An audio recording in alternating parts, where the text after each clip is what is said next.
Guys, welcome to my channel cool techno for you. My name is Prajwal Singh और मैं आज बहुत इंटरेस्टिंग टॉपिक लेके आया हूँ आपके सामने। आज का टॉपिक जो है कि कोई भी हैकर को कैसे पता चलता है कि आपका आईपी एड्रेस क्या है। ठीक है, तो ये बात तो मन से पहले निकाल दो। जो बहुत लोग ने मुझसे कही कि मेरे फ़ोन का आईपी एड्रेस ये है, मेरे लैपटॉप का आईपी एड्रेस ये। देखो, फ़ोन और लैपटॉप का आईपी एड्रेस नहीं होता है, नेटवर्क का आईपी एड्रेस होता है, सीधी बात है।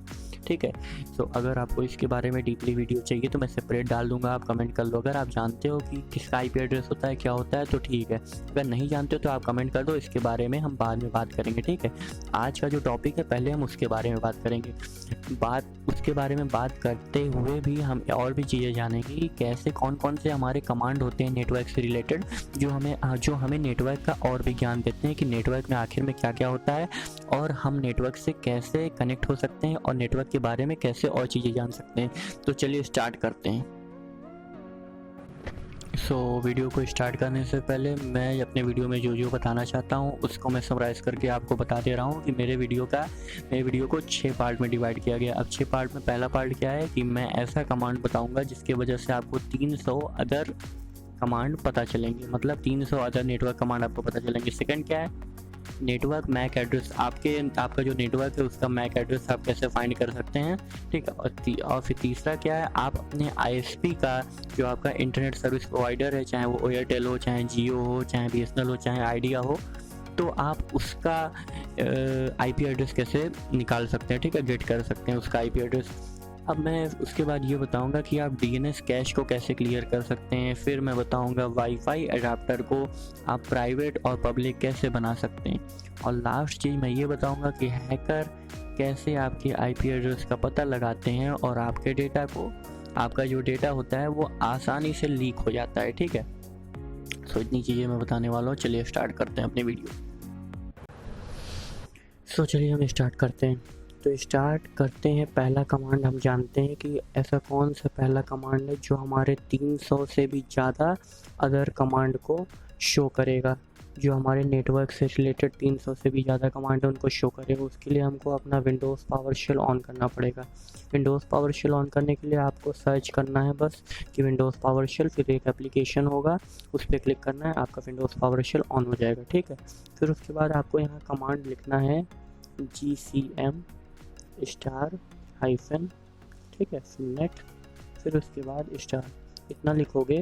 फिर वो जो सारे जितने भी कमांड रहेंगे वो आपके सामने आ जाएंगे। ये सारे जितने भी कमांड है वो नेटवर्क से रिलेटेड कमांड है। ये देखिए, ये जो ये दिख रहा है ना, ये कमांड का नेम है, ये कमांड टाइप है, ये वर्जन है, और ये हमारा जो है ये उसका टाइप है कि कैसे, मतलब कौन कौन से कमांड कहाँ कहाँ पर स्टोर हैं। ठीक है, ये कमांड नेम है। इन सारे कमांड का यूज़ करके आप नेटवर्क में बहुत सारी जानकारियाँ ले सकते हो। ठीक है, तो ये हमारा कमांड हुआ।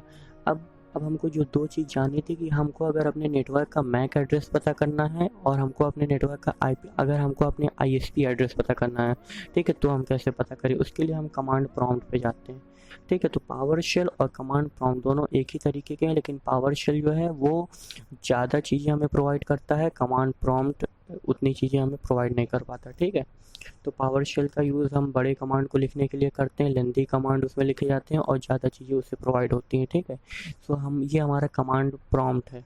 ठीक है, आप सर्च करोगे और लिखोगे कमांड प्रॉम्प्ट तो ये आपकी विंडो ओपन हो जाएगी। ठीक है, फिर कमांड प्रॉम्प्ट पे हम देखेंगे कि कैसे हम क्या करते हैं अपने मैक एड्रेस को फाइंड। सबसे पहले हम देखेंगे हमको अगर अपने आईएसपी का, जो हमारा इंटरनेट सर्विस प्रोवाइडर है, उसका अगर हमको क्या करना है, आईपी एड्रेस फाइंड करना है, तो क्या करेंगे, उसके लिए हम लिखेंगे आईपी कॉन्फ़िग। ये जो कमांड होता है इसके ज़रिए क्या होगा, आपका आप इसके ज़रिए आईपी कॉन्फ़िग के ज़रिए जो होगा आपका पब्लिक आईपी एड्रेस और प्राइवेट आईपी एड्रेस जो होगा वो आपको मिल जाएगा। ठीक है, ये एक कमांड होगी। अब मैं इसको शो करके इसलिए नहीं दिखा रहा हूँ क्योंकि वो जो चीज़ें हैं वो शो नहीं कराई जाती हैं। ठीक, वो सबका यूनिक होता है तो शो नहीं करा सकते। अब अगर आपको मैक एड्रेस फाइंड करना है और भी बहुत सारी चीज़ें नेटवर्किंग से रिलेटेड फाइंड करनी है तो आप यहाँ लिखो आईपी कॉन्फ़िग और यहाँ / लगाओ, यहाँ लिखो ऑल। तब जब आप इंटर करोगे तो आपको मैक एड्रेस के साथ साथ अपने और भी चीज़ें आपको मिल जाएंगी अपने नेटवर्क से रिलेटेड। ठीक है, ये हो गया। तो ये हमारा कमांड प्रॉम्प्ट का काम ख़त्म हो गया। फिर हम फिर से पावरशेल पे अपने जाते हैं।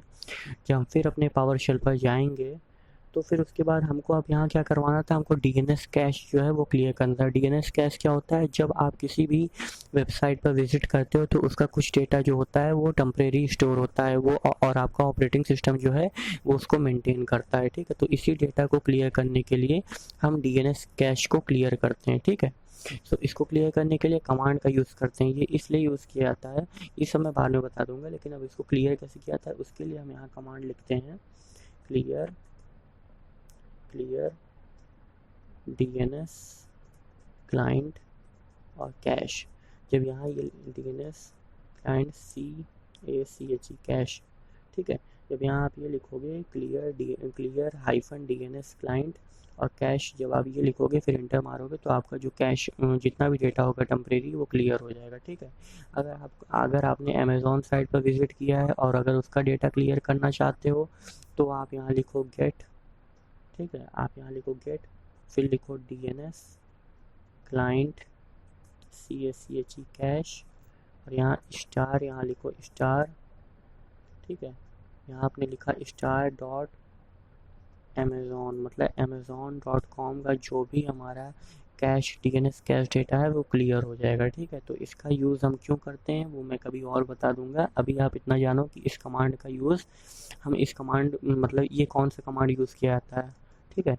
तो इससे आपका जो डेटा होगा टेम्परेरी वो आपका क्लियर हो जाएगा, ठीक है। ये इसलिए यूज़ किया जाता है, मैं बता दे रहा हूँ, ये इसलिए हम यूज़ करते हैं कि हमारी जो ऐसी साइट हो, हार्मफुल साइट होती हैं, तो जब हम उस पर गलती से विज़िट कर लेते हैं तो हमको उसका डेटा क्लियर करना रहता है, इसलिए क्योंकि जो उसकी कुकीज़ रहती हैं वो हमारे पर्सनल कंप्यूटर जो लोकल होस्ट रहता है वहाँ पे क्रिएट हो जाती है, तो उसको हमें डिलीट करना पड़ता है, ठीक है।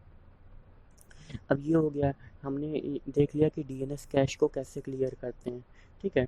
अब हम ये देखेंगे कि हमारा जो वाईफाई एडाप्टर है, हमें उसे, जो हमारी लास्ट ट्रिक है मैं ये बता रहा हूँ, जो हमारा वाईफाई एडाप्टर है, ठीक है। तो सबसे पहली वाली जो ट्रिक थी वो आपके लिए सबसे ज़्यादा इंपॉर्टेंट थी, जिसकी वजह से आपको 300 कमांड मिल गया। अगर आप उन्हीं कमांड का यूज़ करो तो आप नेटवर्क में बहुत सारी चीज़ें सीख सकते हो। अब जो वह लास्ट कमांड है कि हम किसी भी, अब जो हमारा वाईफाई एडाप्टर होता है उसको अगर हम पब्लिक बनाना चाहें या प्राइवेट बनाना चाहें, अब ये पब्लिक वाईफाई एडाप्टर और प्राइवेट वाईफाई एडाप्टर क्या होता है ये मैं कभी और किसी वीडियो में बता दूंगा, क्योंकि ये सारे जितने भी नेटवर्किंग से रिलेटेड टॉपिक हैं ये बहुत ही लेंथी हैं। अगर आपको इनको डिटेल में पढ़ना है तो अगर आप कमेंट करोगे तो मैं इसकी अलग से वीडियो बना दूंगा, ठीक है। अगर आपको अपना वाईफाई एडाप्टर प्राइवेट करना है तो इसके लिए आप कमांड लिख सकते हो, लिखो गेट नेट अडाप्टर और यहाँ लिखो वाईफाई। आपने वाईफाई लिखा, फिर फुल स्टॉप का सिंबल बनाया, ठीक है, और यहाँ लिखा सेट के बाद आपने लिखा नेट कनेक्शन प्रोफाइल, उसके बाद लिखा नेटवर्क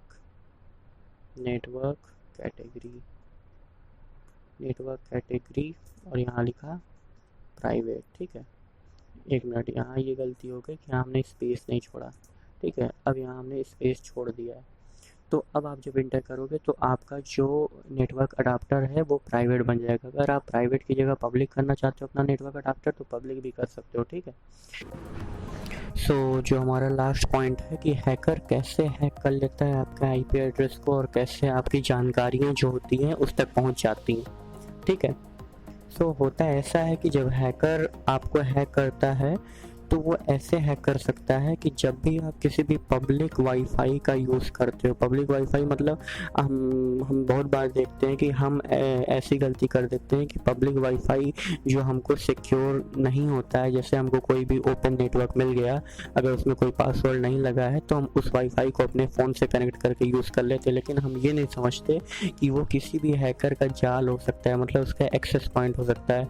अगर हम उसके एक्सेस पॉइंट को यूज़ करेंगे तो वो हमारे डेटा को एक्सेस कर सकता है, क्योंकि उसका एक्सेस पॉइंट जो रहेगा वो हमारे मोबाइल को उसके एक्सेस पॉइंट से कनेक्ट करेगा, ठीक है। और आपके मोबाइल का जो सारा डेटा है, जो भी आप इंटरनेट पर सर्च कर रहे हो उसी के जरिए जाएगा, मतलब जो उसका आईपी एड्रेस होगा उस नेटवर्क का, हैकर के नेटवर्क के एक्सेस पॉइंट का जो आईपी एड्रेस होगा उसी के जरिए आपका डेटा अपलोड होगा, डाउनलोड होगा, रिक्वेस्ट होगी, रिस्पॉन्स होगा, ठीक है। तो वो सारी जानकारियाँ देख सकता है कि आप क्या क्या कर रहे हो, कौन सी एक्टिविटी आप परफॉर्म कर रहे हो उसके नेटवर्क से।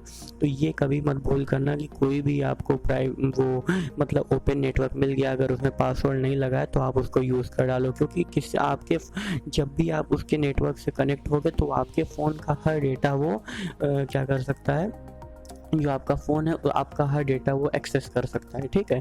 सो ये गलती मत करना, कोई भी नेटवर्क को यूज़ करने से पहले, कनेक्ट करने से पहले उसके बारे में जानकारी करो कि ये नेटवर्क है किसका, तभी आप उस नेटवर्क को अपने डिवाइस से कनेक्ट करो, ठीक है। तो जैसे हम कभी भी नेट से किसी के नेटवर्क से भी कनेक्ट होते हैं तो आधा तो हमें यही करना चाहिए कि हम उसका जब नेटवर्क यूज़ कर रहे हैं तो वो सिक्योरिटी हमें प्रोवाइड करेगा कि नहीं प्रोवाइड करेगा। कोई भी आलतू फालतू का पब्लिक नेटवर्क हमें यूज़ नहीं कर लेना चाहिए, ठीक है। सो आज के लिए हम इतना रखते हैं, हम मिलते हैं अपनी अगली वीडियो में ऐसी ही इंटरेस्टिंग वीडियो में। तब तक के लिए अपना ध्यान रखिए, खुश रहिए, घर में रहिए, अपनी स्किल को डेवलप करिए। Good bye.